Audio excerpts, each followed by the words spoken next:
पवनपुर नाम का एक छोटा सा गांव हरे भरे खेतों, मिट्टी की कच्ची सड़कों और खुशहाल लोगों का बसेरा था। यहाँ रामलाल नाम का एक साधारण दुकानदार रहता था, जिसकी दुकान गांव के चौक पर स्थित थी। वह न केवल गांव का सबसे भरोसेमंद दुकानदार था, बल्कि उसकी ईमानदारी और विनम्रता ने उसे सबका प्रिय बना दिया था। रामलाल का जीवन सरल था। वह अपनी पत्नी और 2 बच्चों के साथ रहता था। सुबह की पहली किरण के साथ उसका दिन शुरू होता। पूजा अर्चना के बाद वह अपनी दुकान खोलता।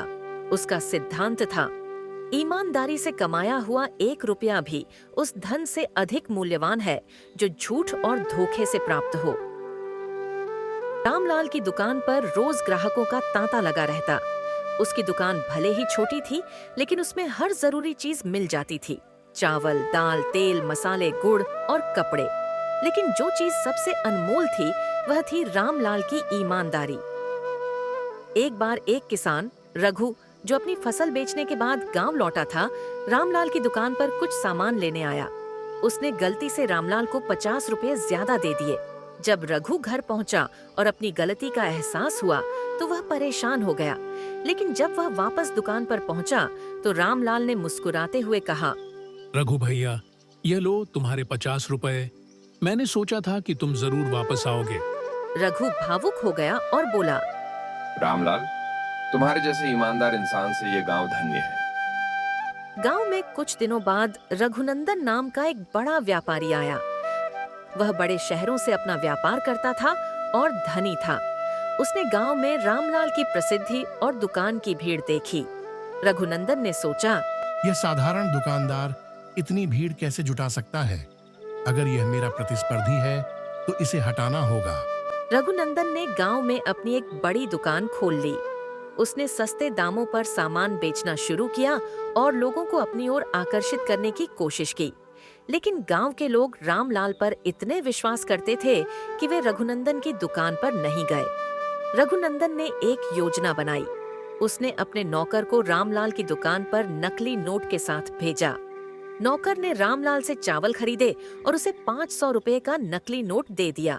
रामलाल ने नोट को ध्यान से देखा और कहा, भाई, ये नोट नकली है, इसे बदल कर लाओ। नौकर ने कहा, नकली कैसे? मैंने तो यह अभी मालिक से लिया है। रामलाल ने उसे समझाया और नोट लौटा दिया। यह सुनकर रघुनंदन हैरान रह गया।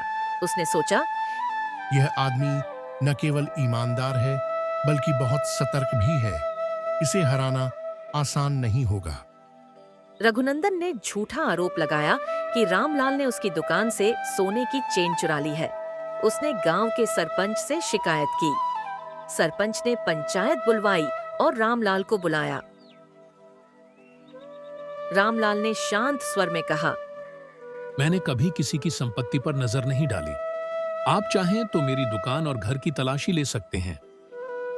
गांव वालों ने भी रामलाल का समर्थन किया। उन्होंने कहा, रामलाल जैसा ईमानदार व्यक्ति इस गांव में दूसरा नहीं। पंचायत ने रामलाल की दुकान और घर की तलाशी ली, लेकिन वहां कुछ भी संदिग्ध नहीं मिला। सरपंच ने रघुनंदन को डांटते हुए कहा, झूठा आरोप लगाना पाप है। अगर तुमने फिर ऐसा किया, तो गांव से निकाल दिए जाओगे। रामलाल की परीक्षा गर्मियों के बाद बारिश का मौसम आया, लेकिन इस बार बारिश सामान्य से अधिक हुई। गांव में बाढ़ आ गई। लोगों की फसलें बर्बाद हो गईं और घरों में पानी भर गया। गांव के लोग भूखे और परेशान थे। रामलाल ने अपनी दुकान में जो भी सामान बचा था, उसे मुफ्त में गांव वालों में बांट दिया। उसने कहा, आप सब मेरे परिवार हैं। संकट के समय में परिवार की मदद करना मेरा कर्तव्य है। गांव वाले भावुक हो गए। उन्होंने कहा, रामलाल, तुम हमारे मसीहा हो। हम तुम्हारा यह उपकार कभी नहीं भूलेंगे। यह सब देखकर रघुनंदन को अपनी गलतियों का एहसास हुआ। उसने रामलाल से माफी मांगी और कहा, मैंने तुम्हें बदनाम करने की कोशिश की, लेकिन तुम्हारी ईमानदारी ने मुझे पराजित कर दिया। अब मुझे समझ में आया कि धन से बड़ा सच्चाई और इंसानियत है।